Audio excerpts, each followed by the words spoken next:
बहन के घर में एक नौकरानी काम कर रही थी। तो बड़ी मस्त टाइप की औरत थी। उसका काम करते करते बड़ी मस्ती किया करती। तो उसको लगता था कि थोड़ी मस्ती कर लेनी चाहिए तो लाइफ अच्छी रहेगी। और काम करते करते बस डांस कर लेती थी, मस्ती कर लेती थी। और जैसे कोई देखती तो काम करने लग जाती।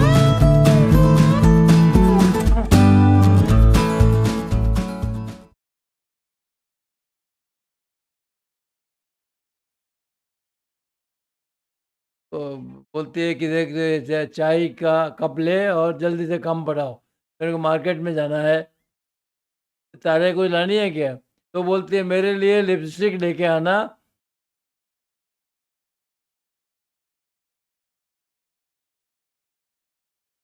तो नौकरानी बताती है कि मेरे तो दो तीन लंबे लंबे डायलॉग बोल के बताती है कि मेरे दूर के कोई रिश्तेदार की शादी होने वाली है तो मुझे जाना ही पड़ेगा। और आपको बोलते हो कि इस 10 तारीख से 1 महीने काम पे नहीं आऊँगी। बोलते हो 1 महीना तक नहीं आएगी? कि शादी 1 महीने चलेगी? तो वो शादी का पूरा मेनू उसको बताती है कि पहले ये होगा, बाद में ये होगा, उसके बाद में वो होगा, ऐसे आएँगे, सब कुछ होगा, ऐसे करेंगे, वैसे करना पड़ेगा, वो करना पड़ेगा। फिर छोड़ने ही जाना पड़ेगा, लेने जाना पड़ेगा, पड़ेगा। तो बोलते अरे बहुत बहुत हो गया, तू बंद कर, लगन करके आ जाना। कि तेरे तो ये बातें सुन के मैं पागल हो जाऊँगी। कोई बात नहीं, तू अपनी जगह पे मेरे को दूसरी कोई काम वाली बता देना या उसको सेट करके जाना, ताकि मैं कहाँ काम करती रहूँगी। कोई बहुत अच्छी जल्दी अच्छी और बढ़िया रसोई बनाए, ऐसी सेटिंग करके जाना। अरे वाह! मेरे हाथ की रसोई इतनी अच्छी लगती है आपको? और ध्यान रखना जिसको तुम करोगे तो विश्वास वाली होनी चाहिए। तो नौकरानी बोलते तुम फ़िक्र मत करना, ऐसी बढ़िया आपको सेट कर दूँगी कि उसके खाने के साथ अपनी उँगलियाँ चाटते रह जाओगे। मैं तो उसकी बखान कर रही हूँ कि जो मैं लाने वाली हूँ, वो बहुत अच्छी औरत है। पर तुम ध्यान रखना लिपस्टिक ज़रूर लेते आना।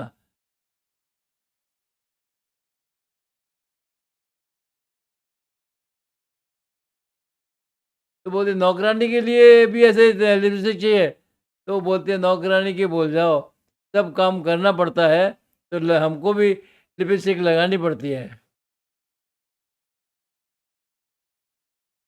नहीं, कल तू उसको लेके आना ताकि मैं उसको पूछ-वूछ कर लूँ, उसको पूछूँ कहाँ-सी है, क्या है? उसका इंटरव्यू लूँगी मैं, तब उसको रखूँगी। कल ले आऊँगी, आप सब पूछ लेना उससे।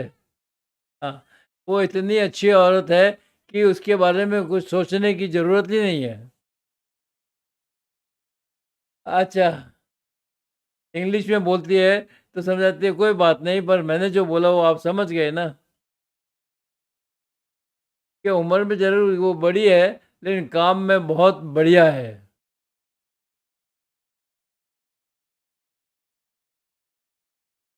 नेक्स्ट डे काम वाली जिसको सेट किया था वो आ जाती है।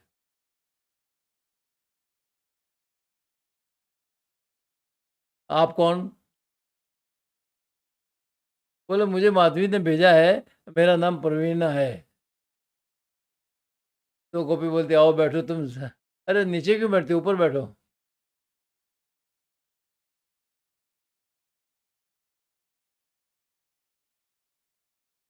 बोले आपकी तो उम्र बहुत हो गई फिर भी आप घर काम करती हो?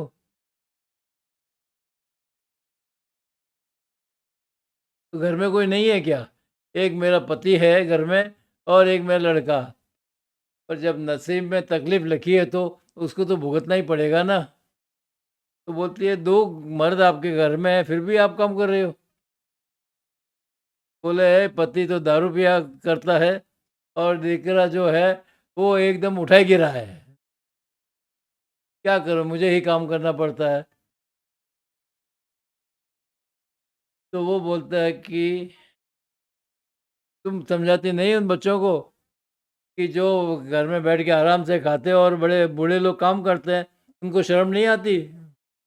तो बोलती है यार छोड़ो अभी तुम मेरी बात छोड़ो, अपनी बात बताओ। तो बोलती है आपको सब घर का काम करना पड़ेगा। अ, तो बोलती है कि कोई बात नहीं मैं तो सब काम करती आई हूँ तो कर ही दूँगी। तो क्या पगार लोगी? बोले जो आप माधुरी को देते वही मुझे दे देना। बोले कल से आ जाना। तो पूछते पहले आप कहाँ काम करते थे? बोले पहले बाजू की सोसाइटी में 12 नंबर के बंगले में काम करती थी। तो छोड़ा क्यों? तो बोले वो बाई जो थी वहाँ वो बहुत ज़्यादा परेशान करती थी। तो इसके पहले कहाँ थे? तो वो पूछती इसके पहले कहाँ थे? तो बोले कि जेल में थी। कि जेल में काम करते थे? बोले नहीं, सज़ा भुगत रही थी। तो किस चीज़ की सज़ा? तो बोलती है कि मैं चोरी की सज़ा भुगत रही थी। तो गोपी बोलती है कि माफ़ करना मुझे, मैं जेल गई हुई औरत को मैं काम पे नहीं रख सकती। तो वो बोलती है मेरी का बात तो सुनिए, मैं क्यों जेल गई थी वो तो पूछो। बोले नहीं मुझे कोई बात नहीं सुननी है, आप जाओ यहाँ से, मुझे नहीं है, आप जाइए। कि आप जैसे गुनहगार को हम नहीं रख सकते। कि कल मैं रख भी लूँ तो कल मेरे पति को मालूम पड़ेगा तो वो ऐसे तैसे कर देंगे मेरी।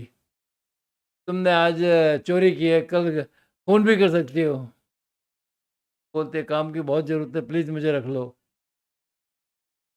बोलते तुम चोरी के इल्ज़ाम में हो, कल खून भी कर सकती हो, तो मैं इतना रिस्क नहीं ले सकती, तुम जाओ, प्लीज़ आप निकलो, आप जाइए यहाँ से, प्लीज़ जाइए आप यहाँ से।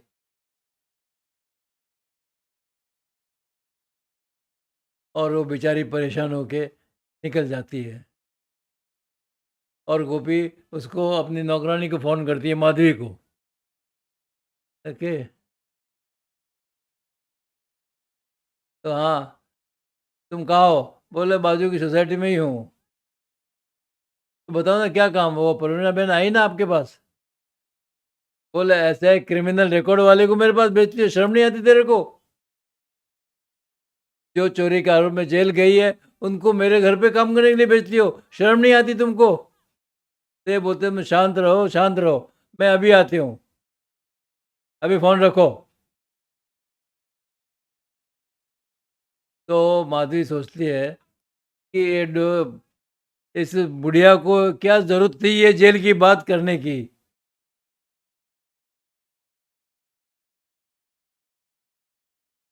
रास्ते में वो पूर्णिमा बहन मिल जाती है। तो माधवी बोलती है कि तुम क्या हरिश्चंद्र की औलाद हो क्या जो सब सच बोलते हैं? क्यों जेल की बात बोली उनको? कि बात क्यों कही उनको? तो वो बोलती है देख माधवी, मैं तुझे मालूम है मैं झूठ नहीं बोलती, मैंने जो था वो सच बोल दिया। बोले मैंने बहुत कोशिश की समझाने के लिए, लेकिन वो सुनने को ही तैयार नहीं। चलो आपने बिगाड़ दिया काम, मैं ठीक करती हूँ, चलो मेरे साथ। और उनको लेके वो गोपी के घर पे आती है। बोलती है गोपी जी आप बाहर आइए, बाहर आइए।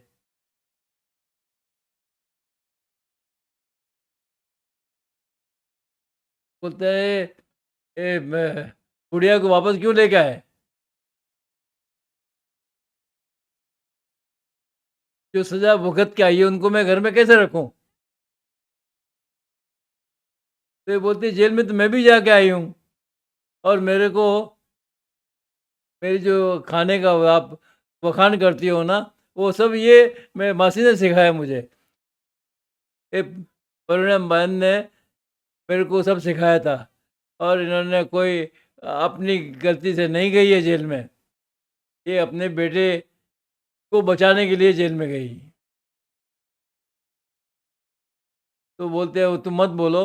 तो ये माधवी बोलते मुझे कहने दो कि जिस घर में ये काम करती थी, एक चाबी मासी के पास रहती थी। तो ये बाहर गाँव गए थे वो घर वाले, तो इनके बेटे ने चाबी लेके उस घर में चोरी कर ली। तो क्या है कि उसका शक तो मासी के ऊपर ही जाएगा, और मासी ने गुनाह कबूल कर लिया और जेल में चली गई। तो बोले उसको जाने देना गोपी बोलती है कि उसको जाने देना था ना जेल में, तुम क्यों गई? तो वो बोलती है कि माँ, बेटी, गोपी बेटी देखो, बेटे के लिए माँ कभी भी दुःख बुरा नहीं सोचती। उसके बदले में मैं चली गई, आखिर मेरा बेटा है ना।